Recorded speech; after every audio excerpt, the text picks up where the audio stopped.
Orang kembali lho ndak antri. Dalah ke wong udo. Ke Ka'bah delok watu kotak. Antri. Oh, mulane banggalah jadi warga Indonesia. Bali lho wong Bali ora akeh wong udo. Wong moro Bali antri to ora? Ora, setiap saat iso ning Bali kowe. Ape ro Ka'bah kotak antri. Berarti antusiasme wong ning Ka'bah ning Bali dhuwur ndi? Dhuwur Ka'bah. Berarti wong Indonesia antusias ning ibadah mbek wisata dhuwur ndi? Keren kan wong Indonesia. Kowe raine ngene-ngene lah. Yo moro Bali ora antri, gak menarik, cek menarik. Wis ngono watu kotak iku paham ra paham yo nangis. Lho aku ketemu awam wong Gunung Kidul budi wae wong desa. Ya wong Gunung Kidul tenan bojol kula haji. Iku rumangsaku nyeblaki Ka'bah iku wiridan to muni ngene iki Fat. Ini kisah nyata. Ba Ka'bah mulai cilik aku madhep kuwi lagi ketemu iki. Rumangsaku wirid. Wong nek arep tau mondok pancen bahaya tenan. Kula nanti tangkleti tiyang ngeten. Wah aneh tenan takon. Yo wong seneng kula tapi wong awam musibah tenan kula jeleng. Mungkin kalau jangan Agus Warga eling terus pertanyaan niku eling terus. Mergo lucu tenan pertanyaan. Gus tangklet mah. Musotek lho tau ngaku nabi. Musotek sing terkenal sing tau ngaku napa nabi. Riyen mondoke teng pundi Gus? Kok pintere waktu lho.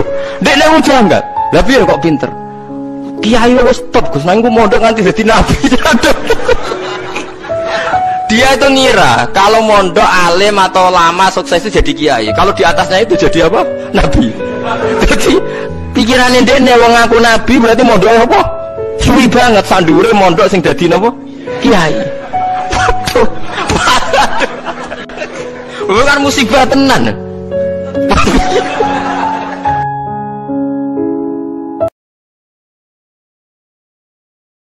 Mulane ketika Imam Syafi'i nak ono barang sunat kira ape nglakoni wae. Tapi nek wong akeh sing nglakoni kira ora melo. Kabeh wong alim sing apik salat kadang-kadang qobliyah. Nak terus ora ono wong kafir masuk Islam. Ro salate meriang. Lah misale sak donya qobliyah zuhur 4 rakaat lho, sing muakkadah ya. Badiyae 4 rakaat, berarti pira 8 ya. Qobliyah asar 2, 10. Engko antarane maghrib isya salat napa awabin. Iku misale wong Islam sak donya nglakoni kabeh wong kafir ras do mlebu Islam. Mergo delok salate kok iki. Tapi barokah wong Islam mau fardu tok wong kafir mikir cek. Enteng dibule Islam. Iya yes, ngono pangeran gawe ngono. Wong Islam ning kota-kota ning Turki ning ndi ku akeh wong kafir masuk Islam mergo delok salat ku enteng. Jajal misale bar salat wiridan kabeh bar zuhur wiridan nganti ngasar nganti maghrib nganti isya. Sing ape masuk Islam ra dodol perkara simahum fi wujuhihim min asari sujud. Dadi sok ben iku napa raimu iku ya raimu ya rai sing saiki iku. Ya raimu ya rai sing saiki masuk elek kukulen iku penting. Iku sing tau mbok go sujud lagi sok ben ya raful mujrimuna bisimahum fayukhadu bin nawasi wal aqdam. Dadi wong-wong sing ora tau sujud iku raine ketara. Sebab Allah ditewarik bombonane dilebokno neraka. Lah anak rai-rai ngene iki sing tau sujud jamaah pelayan nganti tiba semua macem lah. Iku mlebu yaumatab yaddu wujuh. Oh raine puwadang. Piye tau sujud. Senajan to ping sedina 5 pas, oh. Pas. Jane tambahi duha, qobliyah, ba'diyah, tahajud, wah tambah padang, wah. Tambah padang. Raimu iku wis nggawa. Ayo wis rai iki wae sing nggo sowan Allah. Muga-muga status sama kita nyembah Allah, pokoknya Allah itu pangeran patut disembah. Kita enggak urusan apa kita untung apa kita rugi. Kayak kowe muni 2 tambah 2 4, padahal enggak mesti mendapat hadiah karena 2 tambah 2 4 adalah kebenaran. Itu disebut qaulul haq. Nek wani nyembah pangeran yo eling nek apa iku hak. Hak iku sing barang mesti bener. Lah kadang wong nyembah pangeran lebih nasibe dhewe suruh khotimah usul. Iku jenenge mikir hadun. Karena soal ke protes, tapi wong kan oleh khawatir Gus. Lho nek kowe khawatir langsung njaluk pangeran apian. Gusti kula khawatir soal khotimah. Pun kula nyuwun supados Gusnul. Wes bariku nyembah meneh, nek nganti kowe was-was terus berarti kowe diriduse utawa kancane sih, mbok suwe-suwe yo kowe iku setan. Paham ya? Wong nyembah pangeran kok di analisis untung rugi. Fi muqaddimihim imam besar dalam manhaj ini namanya Abdul Hasan apa? Asyadili. Abdul Hasan Asyadili itu kalau ada orang tanya gini, Beb saya ini susah, sholat saya tidak mesti diterima Allah gini-gini, marah. Gak usah. Kafa bika jazaan an radiyaka laka ahlan. Sudah kamu ditakdir pernah sujud itu sudah keren. Saya itu andaikan dapat kabar dari malaikat, bahak sholat kamu tidak diterima, saya tidak susah. Bukan karena sombong. Pernah ditakdir sholat sujud ning Allah itu keren. Kayak apa malunya kita ketemu Allah kemudian kita di bumi tidak pernah sujud. Makanya itu Rabbul Hasan Asyadili kowe ora usah mikir sholat ditampa taro ora usah mbok mikir. Kowe ditakdir tau sujud itu hebat. Kafa bika jazaan an radiyaka laka ahla. Cukup kamu mendapat balasan dari. Lane kula nganti sakniki ini mboten pati wani nak komentari dukun. Napa dukun iso bener, Gus? Ya iso bener iso salah. Ora jelas jawabane. Ya kok padha kiai iso bener, iso salah. Nak pas tepaan perintah Allah ya bener, nak ora ya salah. Karena kita ini menghadapi sekian cerita Quran di mana ramalan-ramalane para dukun itu bener. Paham ya ramalane para dukun itu napa? Bener. Pertama Hiroklu ngerti nek ana nabi akhir zaman piyambake ngipi ana wong sunat lungguh ning langit. Terus takok kancane Hazza iku ahli nujum. Iku maknane piye? Sok ben sing mimpin sing ngalahno kowe iku wong sing sunat. Didelok sak donya sing sunat tuh. Ternyata sing diadep sunat tuh wong Arab. Mergo wong Arab di sisa-sisa sunahe Nabi sinten ono. Wong turu niku mari ra maksiat. Wong zina mergo apa? Mergo ora turu. Wong maling mergo ora turu. Wong ngrasani wong mergo ora turu. Mane kula nate cerita teng ngaji niki ana ulama wali. Saking seneng ibadah nganti janggal. Ana gak wali sing makome kaya aku. Dituduhna wali sing saurip-uripe turu kecuali salat fardu. Yaiku wali sing setingkat kuwe. Mboten tidak Gusti tapi niku kok turu ya takokno sesuk. Kena apa kok turah? Jebule tak takoki kenapa jenengan turu? Ya wong turu ora iso maksiat. Tapi nak kowe poso tahajud jenenge wong melek tepatine nduk ndi-ndi tetep paling selamat iku apa turu.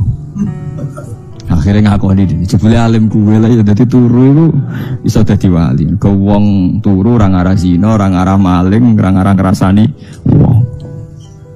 Dadi mane sakniki menara rapati payu Kang dhisik Rasulullah ngutus menara mergo muadzin menek Kang kados menara Kudus iku riyen muadzin iku menek. Saiki menek mongos-ngos santok tetep ae padha wae wong ngono nganggo apa? Speaker. Saiki gawe menara speakere gak kok menara wonge ning isor. Riyen niku bedhug kaya menara Kudus gak kok dhuwur Kang. Muadzine mendhuwur beduke dituthuk. Saiki gampang Kang. Speakere ning dhuwur, beduke ning isor dituthuk nganggo mic. Nah, mulane iku al-hukmu yaduru ma'ilatihi wujudan wa adaman. Hukum iku nak masalah hukum-hukum sosial ngoten berubah sesuai alasane. Si alasan wujud, si alasan ora ono. Merkarane nak nuruti modern nggih. Apa sing dialami zaman Nabi saiki rubah. Rubah sedanten. Mulane nek sing ngaten iki al-hukmu yaduru ma'ilatihi wujudan wa adaman. Nah hal-hal tauhid keseharian itu gampang sebetulnya. Wal ghafil yaqulu madza af'al. Tapi orang yang lupa Allah dia setiap hari bilang besok apa? Kita bisa melakukan apa? Seakan-akan dia itu aktor, dia penting, dia subjek permanen dia. Padahal kita ini hanya objek kehendak Allah Subhanahu wa taala. Karena kita yakin sesuatu yang terjadi di alam raya ini kita tidak bisa apa-apa. Makanya saya sering ngaji, sering bilang saya. Ketika Anda mensifati Allah, dia yang menghidupkan. Sudah itu tanamkan, sehingga ketika kita mati, santai saja. Kenapa santai? Allah punya cara menghidupkan kita. Zaman kita hidup juga gak tahu caranya ngelola jantung, ngelola paru-paru. Kamu juga gak tahu ngelola oksigen yang tidak beracun, tidak mengandung polusi. Tahu-tahu hidup. Gak ingin tua ya tahu-tahu tua. Gak ingin mati, tahu-tahu mati. Selama ini kita hidup juga gak tahu apa sebetulnya. Hanya gaya tok, punya jadwal, punya planning. Kalau kamu bisa menentukan pilihan Anda, pasti Anda istrinya cantik, 4 neriman semua, kona'ah semua. Nyatanya enggak kan? Sudah 1 jelek, cerewet. Wah itu kan, nyatanya enggak bisa apa-apa Anda kan? Dan kamu bawa mati lagi. Nah, itu kan, istri Anda juga gitu, punya keinginan, punya suami yang ganteng, yang jabat, yang neriman, yang enggak poligami. Ya enggak kesampaian juga. Kalau kita ngitung tingkat kegagalan kita itu gagal terus. Ya kan?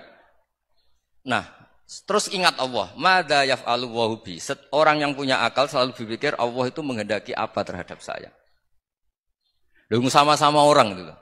Ngelihat orang yang serius, itu kata Anda itu pemikir berat, serius. Senang punya tokoh yang mengutur karena kamu anggap serius. Tapi sebagian orang nganggap orang yang serius itu wong merengut, wong masam, wong muka kok ditekuk. Jadi sama itu hati ya muqallibal qulub tsabbit qalbi ala dini, karena kita enggak tahu cara berpikir kita tentang orang lain, tentang sekeliling kita. Misalnya kita orang baik yang jenis ngrumat fakir miskin. Ada orang bangun masjid mewah itu janggal. Apa artinya masjid mewah kalau banyak orang kelaparan? Tapi kalau yang jenis pendidikan, apa artinya masjid mewah kalau tidak bisa ngaji? Nanti yang jenis infrastruktur, apa artinya ini kalau semuanya punya sudut pandang yang berbeda-beda. Dan Islam mengapresiasi semua kebaikan. Tapi katakan semua kebaikan itu adalah kehendak Allah Subhanahu wa taala. Karena apapun baik Anda itu pakai fasilitas yang diberikan oleh Allah Subhanahu wa taala. Sehingga ini yang disebut qulillah tsumadarhum fi khawdihim yal'abun. Ya kembali tadi ke tema-tema bahwa keseharian Anda ini sudah Islami. Saat Anda lah nak wis tertanam tenan niku nanti yusabbitu wahul ladzina amanu bil qauli tsabiti fil hayatid dunya wa fil akhirah. Jadi wis mantep tenan. Saking mantepe nak ditakoki mungkar nakir marebuka nangis kados Robi Adawiyan. Nangis. Mungkar nakir bingung Gusti. Ketika nangis iku tak Robi Adawiyah mau ngendikan ngeten, Gusti kawulane jenengan iki kok mboten jenengan ulang. Mosok jenengan dat paling jelas kok ditakokno pangeran iku sinten? Mbok jenengan ulang ya. Bukan nangkir jare kon mulang pangeran. Perkarane pangeran iku barang jelas kok dekne jek napa ditakokno. Dadi nangis dene iki Gusti kok wonten kawula kados niki. Wong barang jelas kok napa ditakokno. Matekno wong. Wali-wali. Kowe ora ketemu malaikat terus meriang. Ajane balas ditanya, nggih marebuka pangeran sapa? Ya Allah, barang jelas apa takon. Tapi malah dianjuti. Tapi itu banyak mang. Wali memang ya sudah begitu. Sampeyan ora usah anggap iku kan cerita gawe-gawe mboten saged. Kabeh wali ku mesti kena nas Allah takhafu wala tahzanu. Mesti enggak ada rasa takut, enggak ada rasa gentar wa absyiru bil jannatil lati kuntum tu'adun. Terus mungkin sekali cerita-cerita kayak itu mungkin sekali. Wong kula nu ora iso bayangno kok, misale ketemu malaikat diamuk nu ora iso bayangno. Alasane ngamuk iku apa? Misale dekne hebat karena sama malaikat. Kowe iku malaikat kok ora roh nak kawulane Allah. Ngaku ya kawulane kaya napa? Kawulane. Mulane bener mudin oleh mlete niku. Nak ana malaikat mungkar nakir tek, aja kaget, aja dredeg. Iku ya khalqun kaya kowe. Fala yurhibaka wala yusijaka. Aja gentar, aja dredeg. Iku mono ya makhluk kaya